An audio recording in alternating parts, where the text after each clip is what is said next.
Hello बच्चों, आज हम जो चैप्टर लेके आ रहे हैं इस चैप्टर का नाम है पॉलिनोमियल। क्लास 10th का ये चैप्टर है पॉलिनोमियल। ये बहुत इंपॉर्टेंट है मैथमेटिक्स के पर्पज़ से।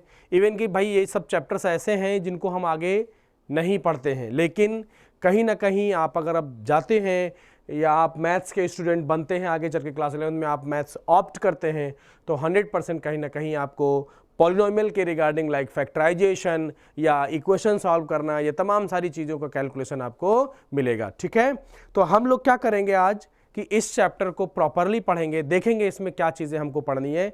और मैं एक बात बता दूं, काफ़ी हद तक सीबीएसई ने बहुत सारी चीज़ें थ्योरम्स वगैरह इसमें से माइनस कर दिए हैं, लेकिन हमारी कोशिश रहेगी कि हम आपको वो चीज़ें भी पढ़ाएं, क्योंकि वो कहीं ना कहीं एक ब्रिज कोर्स का काम करते हैं क्लास 11th और 12th को लेकर के। ठीक है, तो हम कोशिश करेंगे कि आपको सारे टॉपिक्स यहाँ पे हम लेके चलें।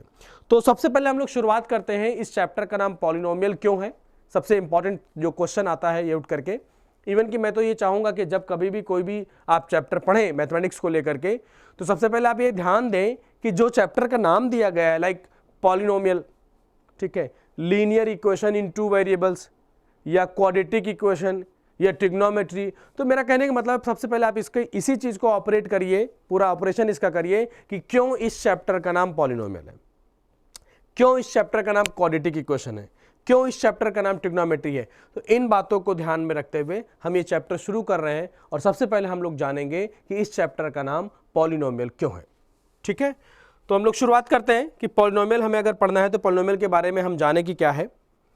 तो कुछ मैं क्वेश्चंस दे रहा हूं, आप समझिएगा कि हम लोग पॉलिनोमियल में अगर हम इन दोनों चीज़ों को अलग अलग करते हैं, तो पॉलिनोमियल में अगर हम बात करें तो ये दो पार्ट में जब ब्रेक होता है तो एक होता है पॉली और प्लस एक टर्म होता है इसमें नोमियल।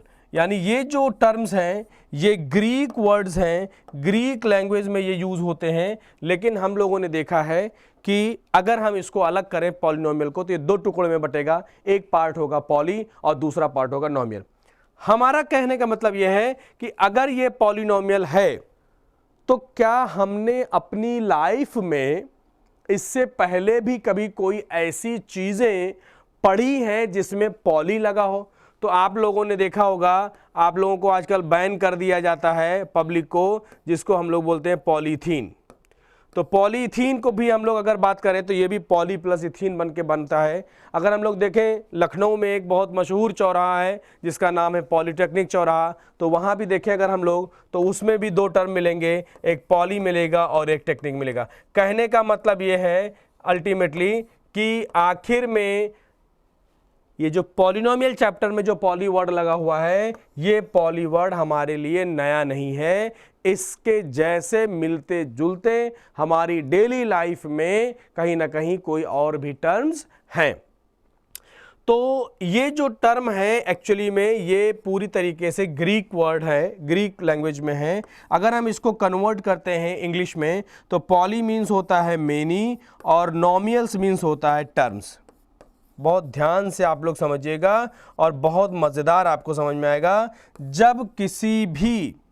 जब किसी भी एक्सप्रेशन में जब हमारे पास मेनी टर्म्स हो जाते हैं तो इन मेनी टर्म्स के लिए अगर हमको समझना पड़े कि हम लोग कैसे इसको समझेंगे, कि इसका कैलकुलेशन कैसे होगा और इसका मीनिंग कैसे समझेंगे, कि मीनिंग यहाँ पे कैसे हमको कैलकुलेट करना है। तो हम लोग आते हैं भाई, मैंने कहा कि जो पॉलिनोमियल्स होते हैं वो पॉलिनोमियल का मतलब होता है, अगर हम लोग देखें पॉलिनोमियल का मतलब होता है पॉली प्लस नोमियल, ये मिल करके बना हुआ है। तो पॉली मीन्स होता है मेनी और नोमियल मीन्स होता है टर्म।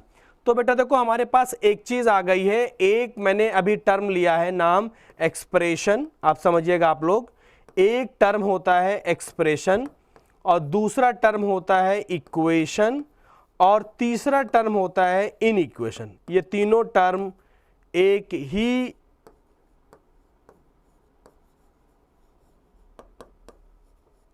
कहानी के हिस्से हैं, एक्सप्रेशन, इक्वेशन और इनइक्वेशन। तो पहले हम इन तीनों चीज़ों को समझेंगे। फिर हम लोग ये समझेंगे कि पॉलिनोमियल इन तीनों में से क्या होता है। पॉलिनोमियल एक्सप्रेशन होता है, या पॉलिनोमियल एक इक्वेशन होता है, या पॉलिनोमियल एक इनइक्वेशन होता है। तो पहले हम इन तीनों को डिफाइन करें, तीनों को हम लोग समझें, फिर आप लोग कैलकुलेट करें। तो एक्सप्रेशन जो होता है, नॉर्मली जब आप कोई चीज एक्सप्रेस करते हैं और लिख देते हैं लाइक ax प्लस बी, या यूं कह दें 2x प्लस 3, या यूं कह दें x प्लस वाई, या यूं कह दें x प्लस 3y, ठीक है। जब आपने कुछ वेरिएबल, कुछ कांस्टेंट को लेकर के ऐड या सब्ट्रैक्ट कर दिया है, and that is known as expression.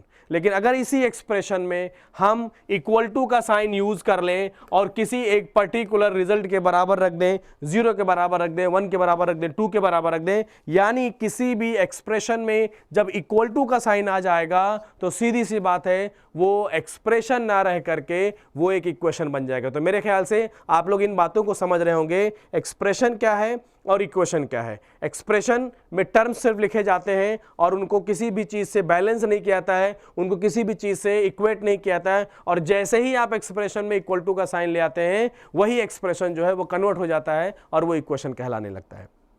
फिर बात आती है, हमारे पास कुछ साइन होते हैं जो कि greater than, less than, greater or equal to, less or equal to, इनकी बात करते हैं। और ये जो साइन होते हैं, इन साइन के बारे में अगर हम लोग बात करें तो ये साइन जो है, ये चारों sign greater than, less than, greater or equal to, less or equal to, ये चारों साइन अगर इक्वेशन में इक्वल टू वाले साइन को रिप्लेस कर दिए जाए, अगर हम इस साइन को रिप्लेस कर दें, इसको और इसको रिप्लेस कर दें by this sign, by this sign, by this sign या बाय दिस साइन, अगर हम इस चारों साइन से इसको रिप्लेस करते हैं तो यही इक्वेशन जो है वो इन इक्वेशन में बदल जाता है। तो होप सो आप लोगों ने इन तीनों को समझा होगा, एक्सप्रेशन क्या है, इक्वेशन क्या है और इन इक्वेशन क्या है।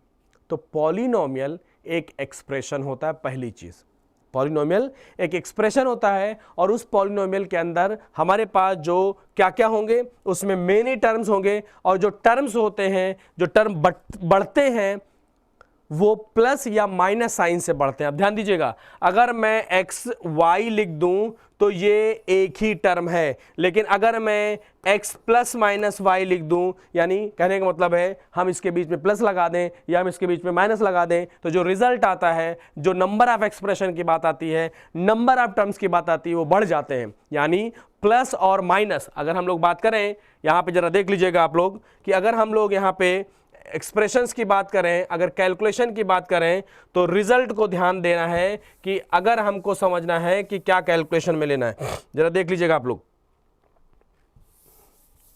देखिए अगर हम लोगों को एक्सप्रेशन, इक्वेशन और इन इक्वेशन की बात समझ में आ गई है तो बाकी चीजों को भी हम लोग यहां पे अब समझ सकते हैं। तो कहने का मतलब ये हो गया, अगर हम पॉलिनोमियल की डेफिनेशन की बात करें तो यहां पे इसने लिख दिया है कि पॉलिनोमियल एक्चुअली, पॉलिनोमियल जो है वो एक्चुअली जो है वो अपने आप को, खुद को डिफाइन करता है, और इसमें जो डेफिनेशन का मामला है वो ये है कि पॉली प्लस नॉमियल। डेफिनेशन क्या है? Poly plus nomial. Poly means होता है मेनी, नॉमियल मीन्स होता है टर्म्स। अगर किसी भी एक्सप्रेशन में मेनी टर्म्स होते हैं तो उसको हम लोग पॉलिनोमियल। अब यहां पे एक शर्त लागू है। शर्त क्या लागू है? जैसे मान लीजिए मैंने कहा x प्लस वाई, ठीक है भाई, यहां पे वेरिएबल्स हैं और इसको दो टर्म में कर दिया गया है। चलिए अगर आगे हम लोग बात करें, मैंने लिख दिया यहां पे 2x प्लस 1/x, ये भी एक एक्सप्रेशन है, ये भी एक्सप्रेशन है, ये भी एक्सप्रेशन है, लेकिन ये पॉलिनोमियल है और ये पॉलिनोमियल नहीं है। इसकी बात क्या है, वजह क्या है? इसका मतलब है, मैंने कहा ना कि जिसके अंदर मेनी टर्म हो, जिस एक्सप्रेशन के अंदर मेनी टर्म हो, वो पॉलिनोमियल कहलाता है। लेकिन एक वहां पे स्टार बना हुआ है, शर्तें लागू हैं। शर्तें क्या लागू हैं? कि जो भी हमारे पास वेरिएबल हो उसके ऊपर जो पावर है वो पावर कभी भी निगेटिव या फ्रैक्शन में नहीं होना चाहिए। ध्यान रखिएगा, नेगेटिव नंबर याद रखिएगा। नेगेटिव नंबर, जैसे अगर मैं इसको सॉल्व करूं तो ये हो जाएगा 2x प्लस एक्स की पावर -1, 2x प्लस एक्स की पावर -1, 2x प्लस एक्स की पावर -1 में just you have to check all the term of the expression. If any expression having negative number, negative power, it means that expression is not a polynomial. अगर हम लोग बात करें यहाँ पे जो x है उस x के ऊपर जो वैल्यू है वो -1 आ गई है, इसका मतलब है कि whenever you are going to categorize that the given expression is polynomial or not, तो just check all the term of the polynomial, that is कि इसके अंदर जितने भी टर्म्स हैं उन सब के ऊपर पावर कैसा होना चाहिए, पॉजिटिव होना चाहिए, और कैसा होना चाहिए, इंटीजर्स होने चाहिए। अगर उसके अंदर कोई भी ऐसा टर्म आ गया जिसके ऊपर जो पावर है वो नेगेटिव है या फ्रैक्शन में है, तो वो पूरा का पूरा जो एक्सप्रेशन है वो पॉलिनोमियल नहीं कहलाएगा। बात समझ में आ गई? तो इसका जो स्टैंडर्ड फॉर्म है पॉलिनोमियल का वो हम लोग जरा देख लेते हैं यहां पे। तो आइए भाई, हम बात कर रहे थे कि पॉलिनोमियल के जरा यहाँ पे जो, अब भाई देखो हमने नॉन मैथमेटिकल बात कर दी कि पॉलिनोमियल एक एक्सप्रेशन होता है जिसके अंदर बहुत सारे टर्म्स होते हैं और उसके वेरिएबल के ऊपर जो पावर्स होती हैं वो फ्रैक्शन में नहीं होना चाहिए और ना ही नेगेटिव होना चाहिए, यानी हमेशा पॉजिटिव इंटीजर्स होना चाहिए। देखो इन्होंने क्या लिखा है, इन्होंने लिखा है कि एन अलजेब्रिक एक्सप्रेशन, देखो भैया हमारा टर्म आ गया एक्सप्रेशन, एक्सप्रेशन होता है of the form px is equal to this where a naught is equal to not equal to 0 and n is a non-negative integer is called the polynomial। यानी आपके ऊपर जो वेरिएबल दे रखे हैं यहाँ पे ये और ये सब जो वेरिएबल्स हैं, इन वेरिएबल के ऊपर जो भी पावर है that should be positive integer, negative होने पे वो पॉलिनोमियल नहीं रह जाएंगे। ठीक है, अब जब हम लोग बात करते हैं कि पॉलिनोमियल की जो नेमिंग की कहानी है उसमें हम लोग को समझना होगा कि पॉलिनोमियल का नाम हम कैसे रखते हैं और पॉलिनोमियल का काम हम लोगों को सॉल्व करना है कैसे। अब जरा आप देखिएगा कि अगर हम लोग यहाँ पे बात करें कि पॉलिनोमियल को हमें डिफाइन कैसे करना है, आप जरा ध्यान से समझिएगा आप लोग। पहली चीज तो यह है कि पॉलिनोमियल जो है वो दो टर्म से मिलके बना है, कि पॉलिनोमियल जो है उसमें दो टर्म है। मेनी टर्म के अकॉर्डिंग अगर हमको समझना होगा तो उसमें बता दिया गया है आपको कि वेरिएबल की पावर पॉजिटिव ही होनी चाहिए। अच्छा, अब इसकी जो नेमिंग है वो दो पार्ट से की जाती है, ध्यान से सुनिएगा, बहुत इंपॉर्टेंट लाइन मैं बताने जा रहा हूं। इसकी जो नेमिंग है वो दो पार्ट से की जाती है, एक होती है अकॉर्डिंग टू टर्म, एक होती है अकॉर्डिंग टू टर्म। क्या होता है? According to term, according to term, और एक होता है अकॉर्डिंग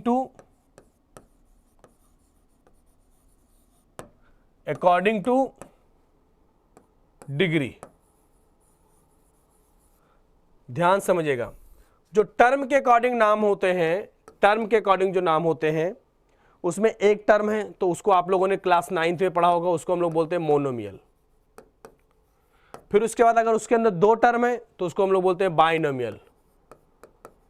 ठीक है, और अगर तीन टर्म है तो उसको हम लोग बोलते हैं ट्राइनोमियल। और इस तरीके से ये जब बढ़ता जाता है तो बहुत ज़्यादा याद करने से अच्छा है कि वो सीधे सीधे बात कर देते हैं भैया। अब इसके आगे अगर जब कोई आ जाए तो उसको हम लोग बोलते हैं पॉलिनोमियल, क्योंकि उसके अंदर टर्म जो है वो एक से ज़्यादा हो चुके हैं। फिर अगर हम लोग बात करें कि नेमिंग अगर अकॉर्डिंग टू द डिग्री होता है तो डिग्री के अकॉर्डिंग जो नाम लिए जाते हैं, अगर एक डिग्री होती है तो इसको हम लोग बोलते हैं लीनियर, अगर दो डिग्री होती है तो उसको हम लोग बोलते हैं क्वाड्रेटिक, और अगर तीन होती है तो उसको हम लोग बोलते हैं क्यूबिक, और इतने ही ज़्यादा बाय क्वाड्रेटिक भी होता है एंड सो ऑन। लेकिन हमको उससे लेना देना नहीं है, हमको सिर्फ यही देखना है कि हमारे पास टर्म के अकॉर्डिंग जो नेमिंग की जाएगी वो मोनोमियल, बाइनोमियल, ट्राइनोमियल के रिस्पेक्ट में की जाएगी, और डिग्री के अकॉर्डिंग जो नाम दिए जाएंगे इसमें वो होगा लीनियर, क्वाड्रेटिक और क्यूबिक के फॉर्म में। ठीक है, चलिए जरा कुछ देख लीजिए आप। एक्स क्यूब, अगर हम लोग एक्स क्यूब लेते हैं तो टर्म के अकॉर्डिंग इसका नाम, क्योंकि इसके अंदर एक सिंगल टर्म है तो टर्म के अकॉर्डिंग इसका नाम जो है वो क्या हो जाएगा, बोलिए, मोनोमियल। टर्म के अकॉर्डिंग इसका नाम होगा मोनोमियल। चूंकि इसके ऊपर जो पावर है वो 3 है इसलिए इसका नाम लिया जाएगा क्यूबिक। ठीक है, आगे बढ़ जाइए।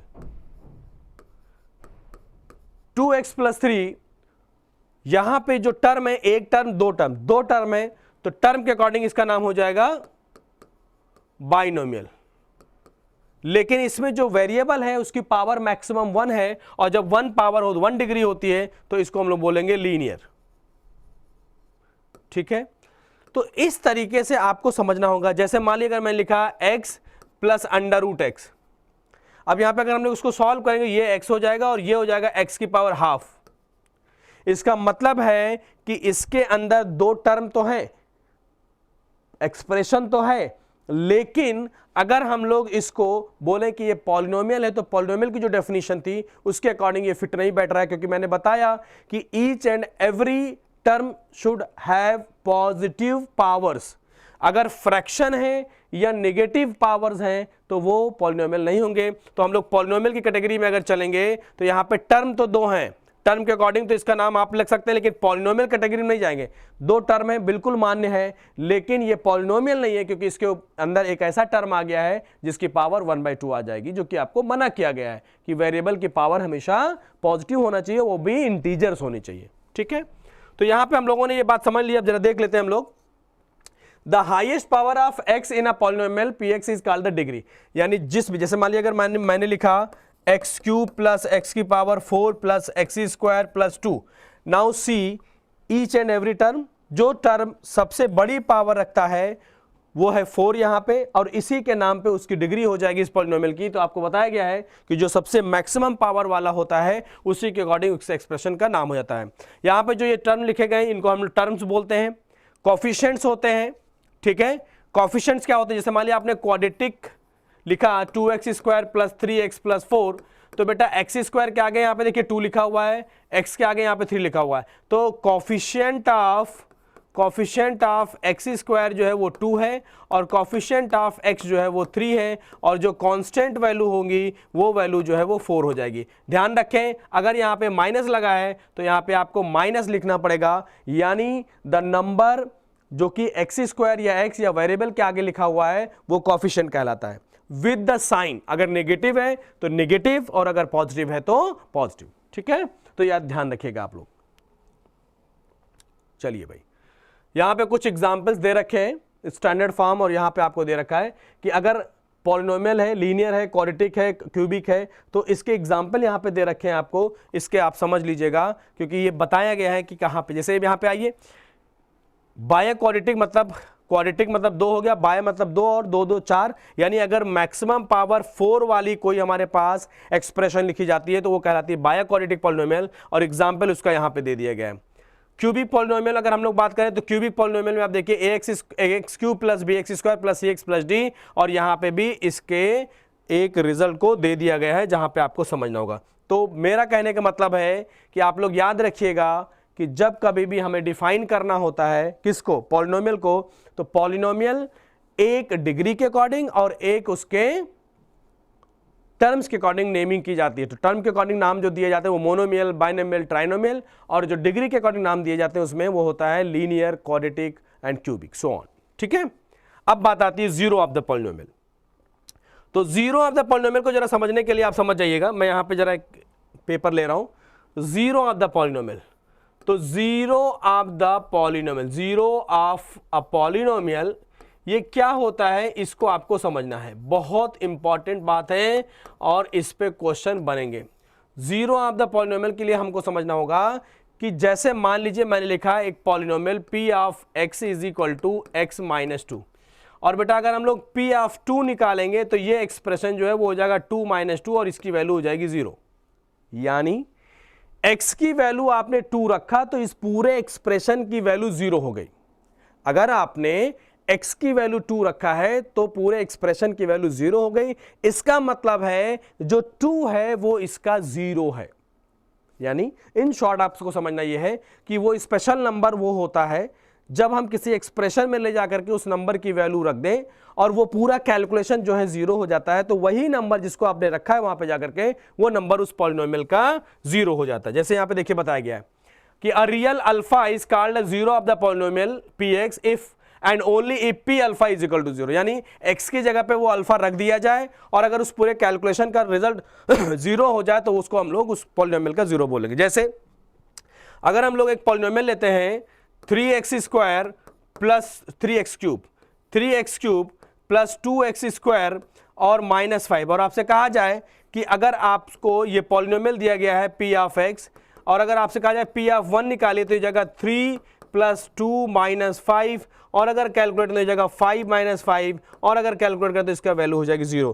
यानी x की जगह पे हमने जब 1 रखा तो ये पूरा एक्सप्रेशन 0 हो गया। तो बहुत ऑब्वियस सी बात है कि 1 इसका एक 0 है, 1 इसका एक 0 है। तो x इज इक्वल टू 1 रखने पे जो पॉलिनोमियल था px जो है वो 0 हो गया। सो 1 0 जो है वो क्या हो जाएगा, 1 इज अ 0, 1 जो है वो एक 0 का काम कर रहा है। तो बात क्लियर हो गई, मुझे नहीं लग रहा कोई प्रॉब्लम होगी। 0 क्या होते हैं किसी पॉलिनोमियल में, वो स्पेशल वैल्यू जब उसमें रखी जाए, उस पॉलिनोमियल का रिजल्ट या उस पॉलिनोमियल के एक्सप्रेशन का रिजल्ट 0 हो जाए, that number is known as the 0 of that given polynomial. ठीक है, आइए नेक्स्ट अगर हम लोग बात कर लें, show that the 3 -1 and -1/2 are the zeros of the polynomial. बहुत अच्छा क्वेश्चन है, आपको कुछ नहीं करना है, इसमें शो करना है।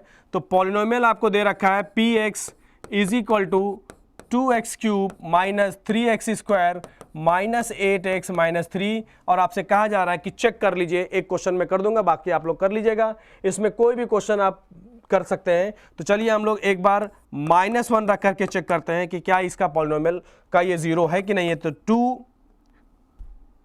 2 और -1 पे 3, -3 -1 पे स्क्वायर 8 -1 -3, और सॉल्व कर ले हम लोग। -1 की पावर ऑड अगर पावर है तो माइनस बाहर आ जाएगा, ये हो जाएगा -2, यहाँ पे -1 का स्क्वायर है वो +1 हो जाएगा, ये हो जाएगा -3 -8 इंटू -1, ये हो जाएगा +8, और ये हो जाएगा -3। अगर आप देखें 8 -8 और ये रिजल्ट आ गया 0। इसका मतलब है कि -1 जो है वो गिवन पॉलिनोमियल का 0 है। तो just you have to check all these given numbers, इसमें रख दीजिए, इसकी वैल्यू इसमें रख दीजिए। If all the calculation is 0 it means the given polynomial, जो भी पॉलिनोमियल गिवन है, ये जो वैल्यूज हैं वो उसके जीरोज हैं। ठीक है, तो मुझे नहीं लग रहा कोई ऐसी प्रॉब्लम आएगी।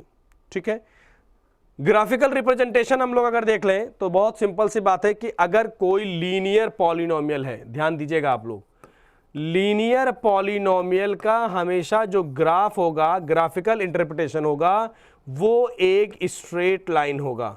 यानी x की वैल्यू आप रखते जाइए, y की वैल्यू रखते निकलते जाएंगी, और उसके बाद जब आप वो ड्रॉ करेंगे तो वो जो रिजल्ट बनेगा स्केल से रख करके जब आप सॉल्व करेंगे तो एक स्ट्रेट लाइन बनेगा। तो याद रखिएगा, जब हमारे पास कोई भी पॉलिनोमियल लीनियर है तो उससे स्ट्रेट लाइन बनेगा, और अगर कोई भी पॉलिनोमियल क्वाड्रेटिक है तो उससे कर्व बनेगा। अब मुद्दा यह है कि वो कैसा क्वाड्रेटिक है, क्योंकि कर्व के नाम पे पैराबोला भी होता है, कर्व के नाम पे सर्किल भी होता है, कर्व के नाम पे हाइपरबोला भी होता है, और कर्व के नाम पे इलिप्स भी होता है।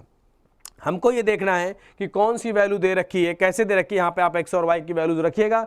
तो पैराबोलिक शेप बनता है, क्वाड्रेटिक जो होता है वो यू शेप्ड बनता है हमारे लिए, क्योंकि क्वाड्रेटिक अगर है तो यू शेप्ड बनेगा, और देखिएगा ये कर्व बनेगा। तो ये बातें आपको, दो बातें ध्यान रखिएगा, लीनियर पॉलिनोमियल है तो स्ट्रेट लाइन, और अगर क्वाड्रेटिक पॉलिनोमियल है तो आपको कर्व मिलके तैयार होगा। ठीक है, चलिए नेक्स्ट आइए, यहां पे देख लीजिए, यहां पे बताया गया है, लुक एट द ग्राफ। ये आपको एनसीईआरटी की पहली एक्सरसाइज आपको मिलेगी कि कर्व आपको दे दिया जाएगा, कर्व जब किसी स्ट्रेट लाइन को टच या कट करता है तो उतने ही नंबर ऑफ जीरोज होते हैं। जैसे यहां पे अगर हम लोग बात करें तो एक जगह पे ये टच कर रहा है या कट कर रहा है, तो इसका मतलब इस ग्राफ में, इस पॉलिनोमियल में एक 0 है। यहां पे अगर आप देखें तो सिर्फ एक्स एक्सिस को ये एक जगह पे कट कर रहा है, तो इसके अंदर भी एक 0 है। यहां पे अगर हम लोग देखें तो ये एक्स एक्सिस को दो जगहों पे कट कर रहा है, इसका मतलब यहाँ पे 2 जीरोज हैं। यहाँ पे देखो ये टच करते हुए चला जा रहा है, इसका मतलब है एक 0 है। यहाँ पे अगर आप काउंट करें तो 1 2 3, यहाँ पे 3 जीरोज हैं। यहाँ पे अगर हम लोग काउंट करें तो 1 2 3 4 जीरोज हैं। तो याद रखिएगा, ये क्वेश्चन एमसीक्यू में बन सकता है कि आपको बहुत मैथ नहीं सोचिए इसमें, सिंपल आपको एक ग्राफ दिया जाएगा, ग्राफ पे एक्स एक्सिस को कट करते हुए काउंट कर लीजिएगा, जितनी जगह पे वो काउंट करेगा इसका मतलब है उस पॉलिनोमियल के उतने ही जीरोज हैं। ठीक है, आगे बढ़ जाते हैं। Relationship between zeros and the coefficient of the polynomial, relationship between zeros and the coefficient of the linear polynomial. तो लीनियर पॉलिनोमियल क्या, हम लोग अगर तीन बात करते हैं यहाँ पे, मान लीजिए एक पॉलिनोमियल है और आपको लीनियर पॉलिनोमियल दे दिया, ये अगर ax प्लस b है तो आपको बताया गया है कि अगर हम x की वैल्यू ऐसी रख देंगे, x की वैल्यू ऐसी रख दें कि इस पूरे एक्सप्रेशन का कैलकुलेशन 0 हो जाए। तो बात बहुत ध्यान सुनिएगा, इस पॉलिनोमियल के अंदर अगर लीनियर पॉलिनोमियल है तो हमारे पास जीरोज 1 होते हैं, अगर क्वाड्रेटिक होते हैं तो जीरोज 2 होते हैं, और अगर क्यूबिक होता है तो जीरोज 3 होते हैं। तो अगर हमारे पास लीनियर है तो इसका मतलब है एक ही जीरो होगा। तो ऑब्वियस सी बात है कि अगर हम लोग x की जगह पे माइनस बी बाई ए रख देंगे तो ये कैलकुलेशन जीरो हो जाएगा। ठीक, तो ये जो x है वो जीरो मान लेते हैं अल्फा है, और ये होता है माइनस बी बाई ए। यानी जब भी हमें कभी भी कोई जीरो चाहिए लीनियर के लिए तो उसमें कोफिशिएंट और कांस्टेंट का जो रिलेशन है वो ये है कि ये तो कांस्टेंट नंबर है तो इसको माइनस बी ले लिया गया और इसके नीचे जो है कोफिशिएंट ऑफ एक्स डाल दिया गया, वो ए हो जाएगा। तो जब कभी भी, जैसे मान लीजिए आपको दिया गया P x is equal to 5x plus 3, तो आप यहाँ पे देखिएगा a की वैल्यू है 5 और b की वैल्यू है 3। तो अगर हम लोगों को जीरो निकालना है तो जीरो की वैल्यू इसकी होती है माइनस बी बाई ए, तो ये हो जाएगा माइनस 3/5। अगर हम लोग इसकी वैल्यू यहाँ पे रखेंगे तो ये पॉलिनोमियल जीरो हो जाएगा। तो this is called the relation between zero and the coefficient. Zero जब लीनियर होगा तो जीरो एक ही आएगा, कोफिशिएंट यहाँ पे सिर्फ एक ही होता है a, और b जो होता है वो कांस्टेंट होता है। तो एक्चुअली ये टॉपिक होती है relation between zeros, coefficient and constant of the given polynomial. तो ये हो गया हमारे पास लीनियर के लिए कॉन्सेप्ट। अब आप लोगों को सबसे इंपॉर्टेंट और क्वाड्रेटिक जो पढ़ना है, जो आपके सिलेबस में है, वो मैं बता रहा हूँ वो कैसे बनता है, वो जरा देख लीजिएगा, ध्यान से समझिएगा। जब आपके पास क्वाड्रेटिक पॉलिनोमियल अगर होगा तो ऑब्वियस सी बात है उसके दो फैक्टर्स होंगे और उसके दो जीरोज होंगे। तो क्वाड्रेटिक होगा ax square plus b x plus c, ये एक पॉलिनोमियल है। मान लेते हैं इसके जीरोज हैं अल्फा और बीटा, तो x माइनस अल्फा और x माइनस बीटा इसके एक फैक्टर हो गए। किसके फैक्टर हो गए? ये हो गए ax square plus b x plus c के फैक्टर हो गए। ठीक है भाई। अच्छा, अब चूंकि हमको नहीं पता है कि यहाँ पे कोई भी चीज़ कांस्टेंट भी आएगी या नहीं आएगी, तो मान लिया जाता है कि यहाँ पे एक कोई कांस्टेंट नंबर आएगा, क्योंकि x square plus 2x plus 3 का जो फैक्टर आएगा, अगर हम इसी पूरे एक्सप्रेशन को 2 से मल्टीप्लाई करें तब भी वही फैक्टर आएगा, लेकिन एक 2 जो है वो कांस्टेंट आ जाएगा। तो मान लेते हैं k बाहर आ गया। अगर हम इसको एक्सपेंड करें तो ये हो जाएगा k of x square minus b x minus x alpha plus alpha beta is equal to a x square plus b x plus c. अगर हम इसमें से कॉमन लें तो ये हो जाएगा k of x square minus beta plus alpha of x plus alpha beta is equal to a x square plus b x plus c. ठीक है, k x square minus k into beta plus alpha x k into alpha beta alpha x और plus k alpha beta is equal to a x square plus b x plus c. यहां तक तो मुझे नहीं लग रहा है कोई समस्या किसी को आएगी। मैंने क्या किया, ये क्वाड्रेटिक पॉलिनोमियल तो ऑब्वियस सी बात है इसके दो फैक्टर होंगे या दो जीरोज होंगे, एक जीरो है अल्फा और एक जीरो है बीटा। तो दो फैक्टर अगर इसके होंगे तो ये हो जाएगा x माइनस अल्फा और ये हो जाएगा x माइनस बीटा। इनको मैंने जब मल्टीप्लाई किया तो ये इसी के बराबर होंगे क्योंकि ये इसके फैक्टर्स हैं। अब अगर हम कोफिशिएंट से इक्वेट करें तो k की वैल्यू आ गई है यहाँ पे एक्स स्क्वायर के आगे लिखा है a, यहाँ पे एक्स स्क्वायर के आगे लिखा k, तो k की वैल्यू आ गई है a। ठीक है, दोबारा आ जाइए, x के आगे लिखा हुआ है minus of k into beta plus alpha is equal to यहां पे लिखा हुआ है b। ठीक है, और अगर हम लोग तीसरे की बात करें तो k alpha beta is equal to लिखा हुआ है c। अब बेटा अगर k की वैल्यू a है तो alpha plus beta is equal to हो जाएगा, ये नंबर 1 हो गया, ये नंबर 2 हो गया, ये नंबर 3 हो गया। अगर हम लोग अल्फा प्लस बीटा की बात करें तो ये जगह b अपान माइनस k, और k की वैल्यू a है तो alpha plus beta is equal to होता है माइनस बी बाई ए। और ये खूब आप लोगों ने पढ़ रखा होगा कि sum of zeros equal to होता है minus b by a. Sum of zeros जो होता है वो क्या होता है, माइनस बी बाई ए। जरा ध्यान दीजिएगा, अगर हम लोग यहां पे समझें तो alpha plus beta alpha plus beta alpha plus beta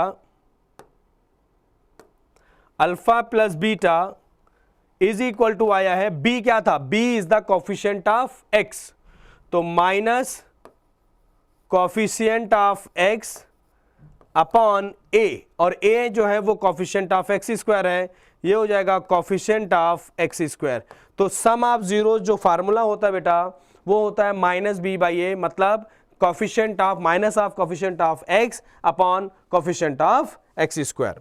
चलिए भाई, तो अगर हम लोग यहाँ पे बात करें कि सम ऑफ जीरोस तो निकल गया है, ऐसे ही अगर हम लोग यहाँ पे प्रोडक्ट ऑफ जीरोस की बात करें तो alpha beta is equal to हो जाएगा सी बाई के, सी बाई के, और के की वैल्यू कितनी है भाई, के की वैल्यू ए है, तो सी बाई ए हो जाएगा। तो देखो भैया अल्फा इंटू बीटा यानी प्रोडक्ट अगर हम लोग बात करें तो वो होता है सी बाई ए। अब जरा हम यहाँ पे थोड़ा सा आपको समझाने के लिए इसको थोड़ा सा अलग से लेते हैं कि जरा समझिएगा आप। मतलब मैंने जो रिजल्ट निकाला है कि अगर मेरे पास कोई भी क्वाड्रेटिक पॉलिनोमियल है जिसका नाम है a x square plus b x plus c, और इसके जीरोज हैं अल्फा एंड बीटा, तो यहाँ पे एक फार्मूला निकल के आया sum of zeros is equal to होता है माइनस बी बाई ए, और product of zeros is equal to होता है सी बाई ए। तो ये दोनों रिजल्ट को हमको याद रखना है और इसमें क्वेश्चंस को वेरीफाई करने की भी बात करेगा। तो हमने ये दोनों बातें कर ली, relation between zeros and coefficient of linear की बात कर ली मैंने, relation between zeros and coefficient of quadratic की मैंने बात कर दी है। क्यूबिक की आपको समझना है और आपको करना है, मैं क्यूबिक भी एक्सप्लेन कर दे रहा हूं जल्दी से। तो थोड़ा क्यूबिक का बड़ा कैलकुलेशन होता है, तो हम लोग क्यों ना एक पेज ले लेते हैं, उस पेज पे जरा समझते हैं। भाई सिंपल सी बात है कि अगर कोई क्यूबिक एक्सप्रेशन होगा वो क्या होगा, a x cube plus b x square plus c x plus d, और इसके जो जीरोज होंगे वो 3 होंगे, मान लेते हैं अल्फा बीटा और गामा होंगे। तो ऑब्वियस सी बात है कि k into x minus alpha इसका एक फैक्टर होगा, x माइनस बीटा इसका एक फैक्टर होगा, और x माइनस गामा इसका एक फैक्टर होगा, और ये बराबर हो जाएंगे a x cube plus b x square plus c x plus d के बराबर। ठीक है, यहाँ तक कोई दिक्कत होनी नहीं चाहिए। तो इसको जरा हम लोग सॉल्व कर लें, k इसको मल्टीप्लाई करिए, हो जाएगा x square minus x beta minus alpha alpha x minus alpha x, और ये हो जाएगा plus alpha beta into x minus gamma, और सॉल्व कर लीजिए, k इंटू एक्स स्क्वायर का इससे हो जाएगा एक्स क्यूब, फिर एक्स स्क्वायर का इससे हो जाएगा, ये हो जाएगा गामा ऑफ एक्स स्क्वायर, फिर इसको इससे मल्टीप्लाई हो जाएगा माइनस एक्स स्क्वायर बीटा, फिर इसको इससे करेंगे माइनस अल्फा एक्स स्क्वायर, फिर इसको इससे करेंगे हो जाएगा अल्फा बीटा एक्स। ठीक है, फिर उसके बाद गामा से कैलकुलेशन करेंगे, एक्स क्यूब हो चुका है और एक्स स्क्वायर गामा हो चुका है। ठीक है ना, एक्स स्क्वायर गामा हो चुका है।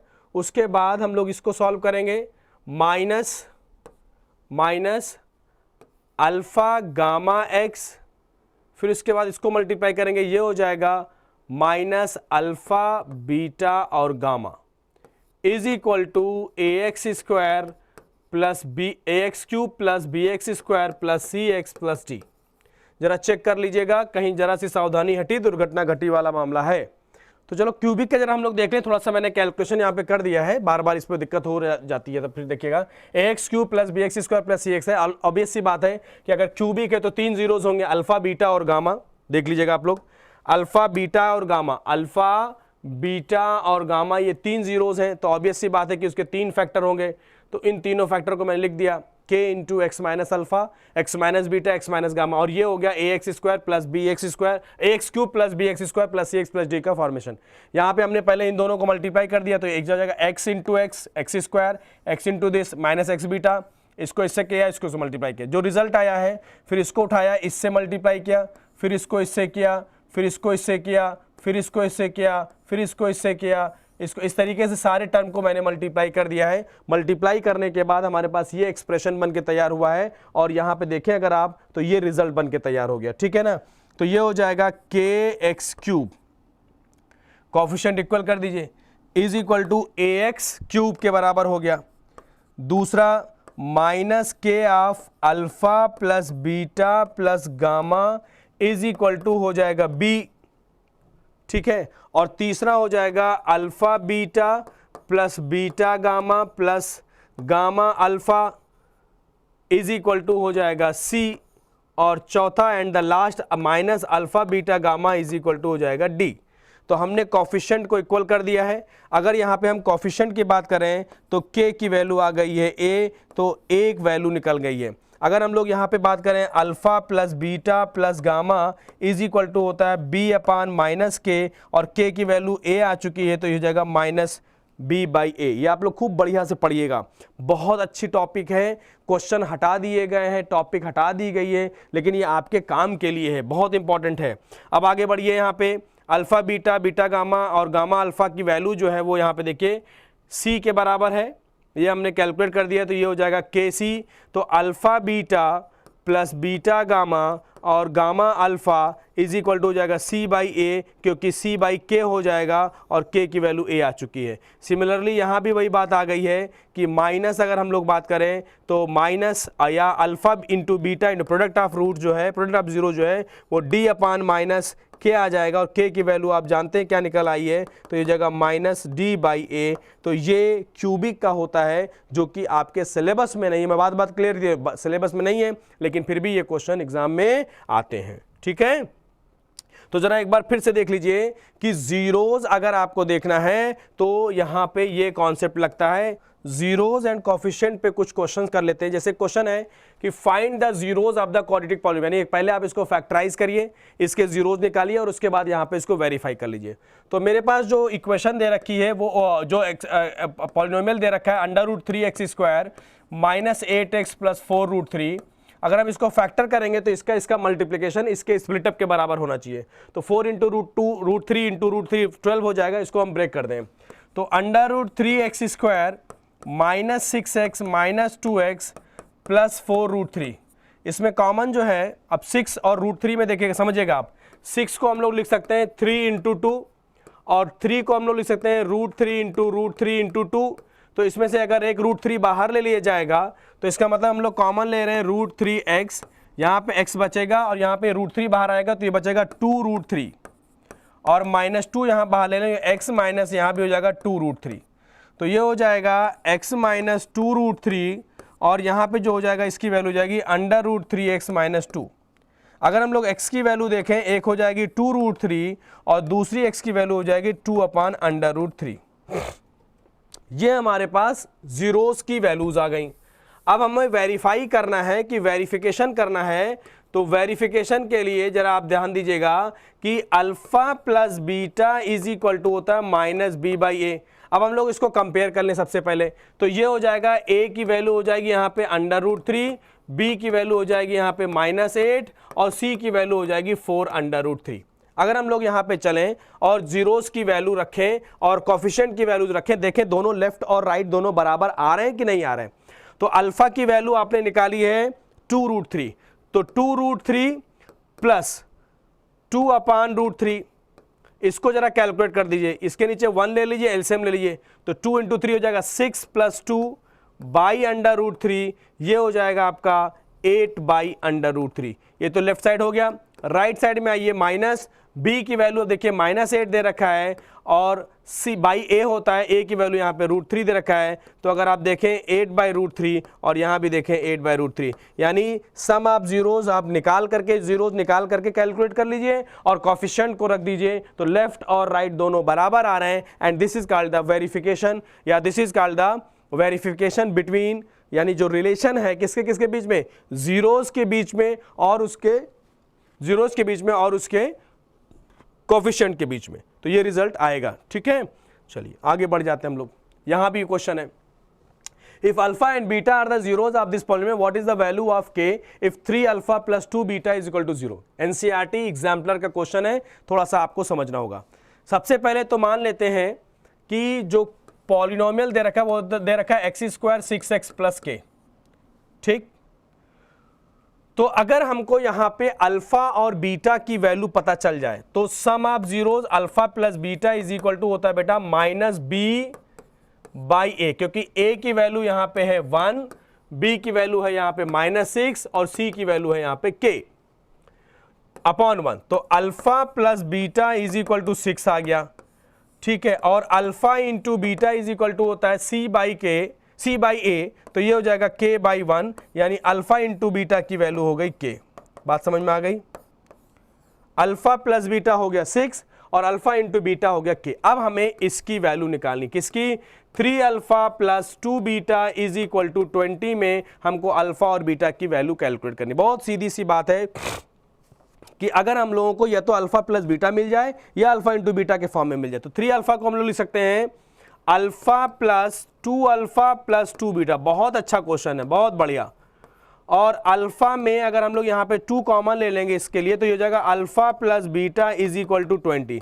अब बेटा अल्फा प्लस बीटा आप 6 निकाल चुके हो, तो ये हो जाएगा alpha plus 2 into 6 is equal to 20। तो अल्फा इज इक्वल टू हो जाएगा 20 माइनस 12, तो अल्फा की वैल्यू हो जाएगी 8। जब अल्फा की वैल्यू 8 निकल आएगी तो बीटा की वैल्यू भी इसमें रख दीजिए। ये हो जाएगा आपके पास 8 plus beta is equal to 6, तो बीटा इज इक्वल टू हो जाएगा -2। चेक कर लें, दिस इज द आंसर। बहुत अच्छा क्वेश्चन है, बहुत ही बढ़िया क्वेश्चन है, सब लोगों को ये क्वेश्चन आना चाहिए। ठीक है, चलिए नोट कर लीजिए, आप देख लीजिए, समझ लीजिए। मैं एक बार फिर से बता दे रहा हूं, मैंने अल्फा प्लस बीटा और अल्फा इंटू बीटा निकाल लिया है और उसके बाद यहां पे वैल्यूज रख करके सॉल्व कर लिया है। नेक्स्ट, बहुत बढ़िया क्वेश्चन है। Find the value of k such that the polynomial x square this and this has sum of its zeros equal to the half of their product. Sum of their zeros is equal to the half of their product. लो भैया, मैंने condition यहां से निकाल ली, यानी अगर हमें zeros पता है तो alpha plus beta is equal to alpha into beta by 2 है। Find the value of k such that the polynomial this has sum of its zeros equal to the half of their product, half of their product.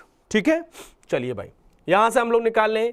a की value है 1, b की value है minus of k plus 6 और c की value है यहां पे twice of 2k minus 1।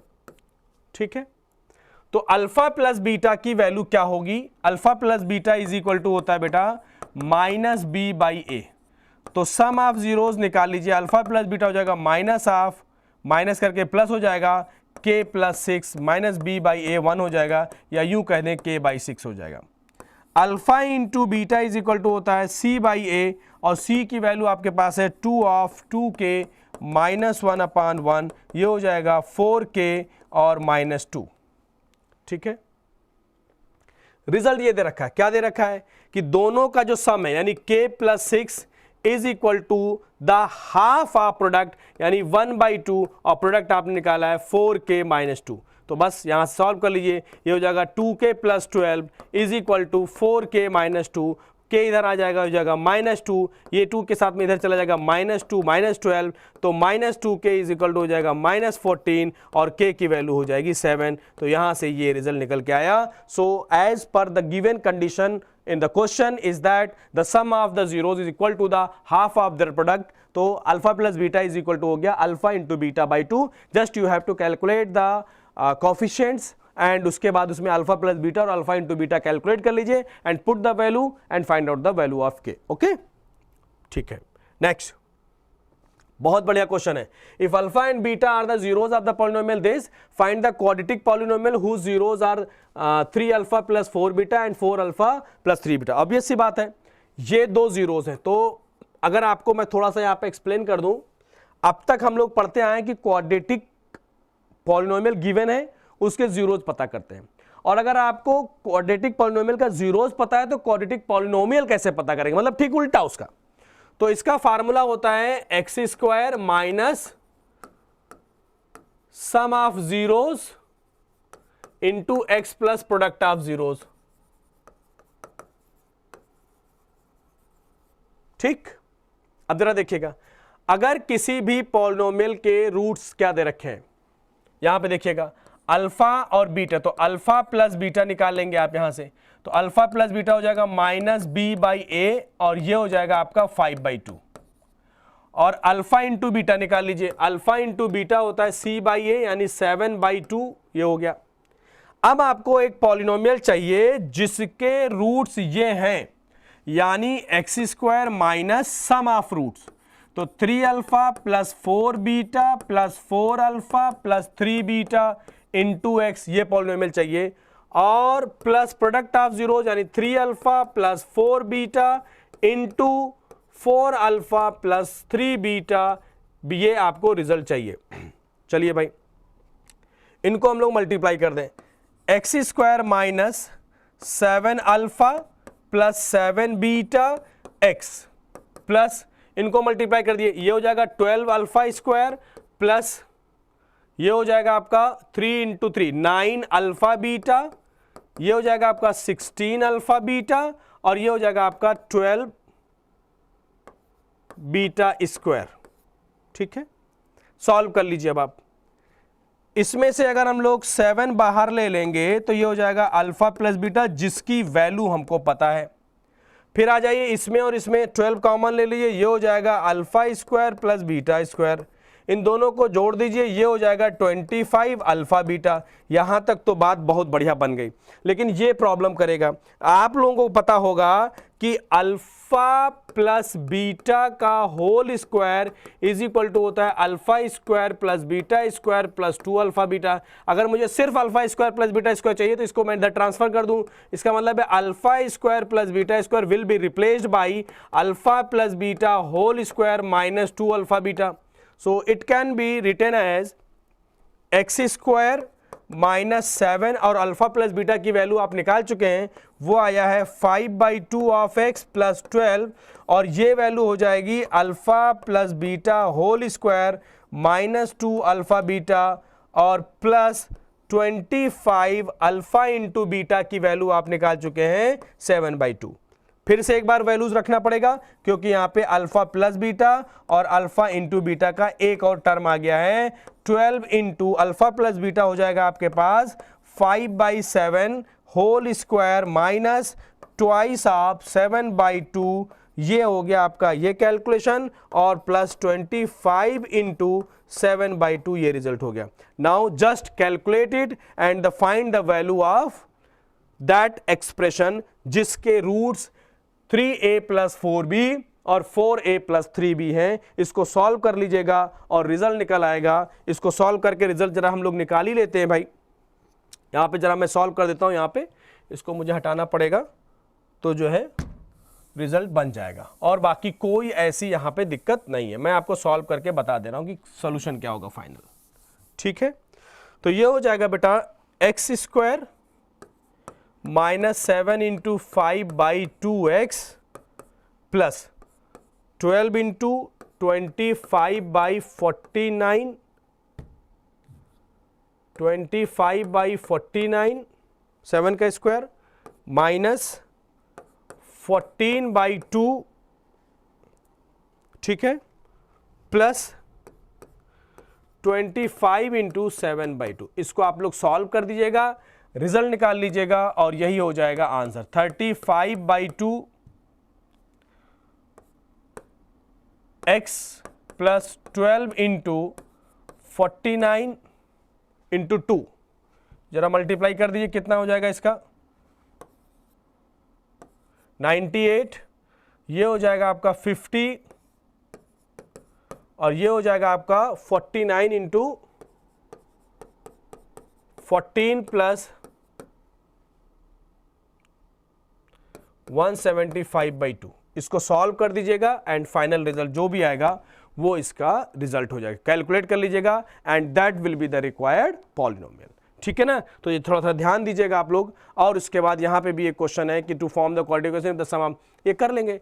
Find the quadratic polynomial whose zeros are this, तो जीरोज पहले आप लोग सम चाहिए आपको, तो अल्फा प्लस बीटा निकाल लीजिए, हो जाएगा 3 minus √5/5। Find the quadratic polynomial whose zeros are this, तो अल्फा प्लस बीटा ये कर दीजिए आप, और अल्फा इंटू बीटा आप यहां से निकाल लीजिए, 3 माइनस √5 इंटू 5 एंड 3 माइनस √5/5, तो ये हो जाएगा a प्लस बी, इस ऊपर वाला सॉल्व करिए, 5 कैंसिल हो जाएगा, ये हो जाएगा 6/5, और इसको अगर हम लोग सॉल्व करें तो जाएगा 9 प्लस 5 और माइनस 6√5/25, तो ये हो जाएगा 15 माइनस 6√5/25। तो sum of zeros and product of zeros निकल गया है। इसकी वैल्यू उठाइए और यहाँ पे रख दीजिए x² upon 6/5x plus 15 minus 6 root 5/25 and solve कर लीजिए तो ये जो रिक्वायर्ड पॉलिनोमियल है वो आपको निकल के मिल जाएगा, ठीक है ना। तो यहाँ तक के क्वेश्चंस में अगर हम लोग चलें तो ये सारे क्वेश्चंस आपको आने चाहिए। इन क्वेश्चंस में भी बात कर लेते हैं। If alpha beta are the zeros of this polynomial satisfying this then find the value of k. Simple सी बात आ गई बेटा, अल्फा प्लस बीटा की वैल्यू हो जाएगी minus b by a, alpha into beta की वैल्यू हो जाएगी के बाई ए यानी के बाई 2, ठीक। आपको चाहिए alpha square plus beta square plus alpha beta is equal to 21/4 satisfy करे। इसकी वैल्यू कोई होती नहीं है हमारे पास, इसलिए alpha plus beta whole square minus 2 alpha beta plus ये वाला अल्फा बीटा लिख लिया जाएगा, 21/4 हो जाएगा। इसको जरा इसमें से सॉल्व कर दिए, हो जाएगा alpha plus beta whole square minus alpha beta is equal to 21/4 हो जाएगा। अल्फा प्लस बीटा की वैल्यू आपको पता है और अल्फा इंटू बीटा की वैल्यू पता है, तो -5/2 होल स्क्वायर हो गया alpha plus beta minus alpha beta हो जाएगा k/2 इज इक्वल टू 21/4 आ गया। रिजल्ट सब कुछ क्लियर हो चुका है। 25/4 minus k/2 is equal to 21/4 minus k/2 is equal to हो जाएगा 21/4 माइनस 25/4, ये हो जाएगा आपका minus k/2 is equal to हो जाएगा -4/4। ये सब कैंसिल हो जाएगा, माइनस k/2 की वैल्यू हो गई -1, ये माइनस से ये माइनस कट जाएगा, k की वैल्यू हो जाएगी 2 and this is the final answer.